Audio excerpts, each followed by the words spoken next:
ఒక బాలుడు తనకి చిన్నప్పుడే ఫీవర్ కారణంగా మరియు కొన్ని మెడికల్ రీజన్స్ వల్ల తన చెవి విలికిడి కొంచెం కోల్పోతాడు.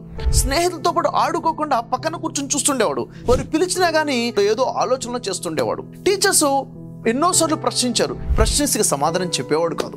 ఆ తర్వాత టీచర్స్ ఆ బాబు గురించి ఒక కంక్లూజన్కి వస్తారు, మెంటల్లీ డెవలప్డ్ కాదు అని చెప్పేసి, మీ బాబు ఏది నేర్చుకోవట్లేదు, తీసుకెళ్ళిపోయింది ఇంటికి అని చెప్పేసి ఇంటికి పంపించేస్తారు. అమ్మ పక్కన పడుకున్నా కానీ రాత్రి నిద్రపోకుండా ఏదో ఆలోచిస్తూ ఉండేవాడు, ఏదో అడిగేవాడు. వీడికి బుద్ధి పని చేయట్లేదు, పిచ్చి పిచ్చి ప్రశ్నలు అడుగుతున్నాడు అని చెప్పేసి హేళన చేసేవారు, పిచ్చిగా మాట్లాడతాడని చెప్పేసి. రోజులు గడుస్తున్నాయి, వయసు పెరుగుతుంది, ఏదో పని చేయాలి, డబ్బులు సంపాదించుకోవాలి. దానికోసము న్యూస్ పేపర్ అమ్మేవాడు, చాక్లెట్లు అమ్మేవాడు, బిస్కెట్లు అమ్మేవాడు. ట్రైన్ భోగిలో కెమికల్ ఎక్స్ప్లోజర్ జరిగిపోవడం వల్ల తను పెట్టుకున్నట్టు చిన్న వ్యాపారం మొత్తం కాలిది బూడిదైపోతుంది. అంతేకాదు బతికి బయటపడతాడు, కానీ ఏం జరుగుతుందంటే 80% వినికిడి కోల్పోతాడు. ఎవరన్నా చెప్తుంటే చాలా కష్టంగా కానీ వినపడేది కాదు. కానీ తన ఆలోచన ఎప్పుడు కూడా ఏదో చెయ్యాలి, తన మాటలు మాత్రం ఎవరికీ అర్థమయ్యేది కాదు. ఏవో పనులు చేసి కొద్దిగా డబ్బులు సంపాదించి ఆ వచ్చిన డబ్బులు ఇంట్లో ఇవ్వకుండా ఏవో ఎక్స్పెరిమెంట్స్ చేసేవాడు. ఇది చూసి వాళ్ళ నాన్న తిట్టడం మొదలుపెట్టాడు. తన ఇన్వెన్షన్ లో ఆటోమేటిక్ వోట్ రికార్డర్ ని ఇన్వెంట్ చేస్తాడు. కానీ అది రికార్డ్ చేసి ఏదో గొప్ప సాధించేశానని చెప్పి చెప్తుంటే ఎవరు దాన్ని కొనే ప్రయత్నం కూడా చేయరు.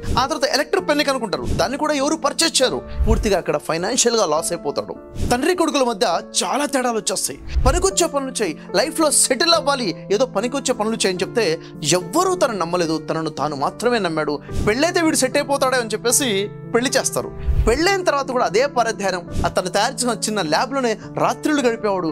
ఇంట్లో ఏదని చెప్పి గొడవ అయినా కానీ గొడవ పట్టించుకునేవాడు కాదు. కొంతకాలానికి అతని భార్య అనారోగ్యంతో చనిపోతుంది. తన భార్యతో 3 పిల్లలు ఉంటారు. ఆ తర్వాత ఇంకో వివాహం అవుతుంది. ఆ భార్యతో కూడా ఇంకో 3 పిల్లలతో 6 పిల్లలు. కుటుంబంతో ఎమోషనల్ గ్యాప్ ఉండేది. వయసు పెరుగుతున్న కొద్దీ తన వినికిడి పూర్తిగా కోల్పోతాడు. ప్రపంచం తనని నమ్మలేదు కానీ తను నమ్మాడు. చివరికి న్యూస్ పేపర్స్ కూడా ఇతన్ని మ్యాడ్ సైంటిస్ట్ అని చెప్పేసి స్టాంప్ వేసేశారు. అలాగే తన మీద ఆర్టికల్స్ కూడా వస్తుండేవి. ఎవరు కూడా తన మీద ఇన్వెస్ట్ చేయడానికి ఎవరు ముందుకు వచ్చేవారు కాదు. తనే ఏదో పని చేసుకోవడం, కొంచెం డబ్బు సంపాదించడం, దాంతో పని చేయడం మొదలుపెట్టాడు. 67 సంవత్సరాల వయసు వచ్చినప్పుడు అగ్ని ప్రమాదం జరిగి మొత్తం ల్యాబ్ మంటల్లో కాలిపోతుంది. $1,00,000 విలువైన పరిశోధన మొత్తం నశించిపోతుంది. అప్పుడు తను అంటాడు, థ్యాంక్ యూ గాడ్, నేను చేసిన మిస్టేక్స్ అన్నీ కూడా కాలిపోయాయి, ఇప్పుడు కొత్తగా నేను ప్రయోగాలు మొదలు పెడతాను అని చెప్తాడు.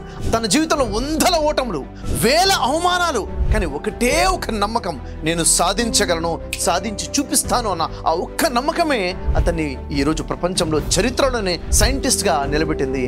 He is none other than Thomas Alva Edison.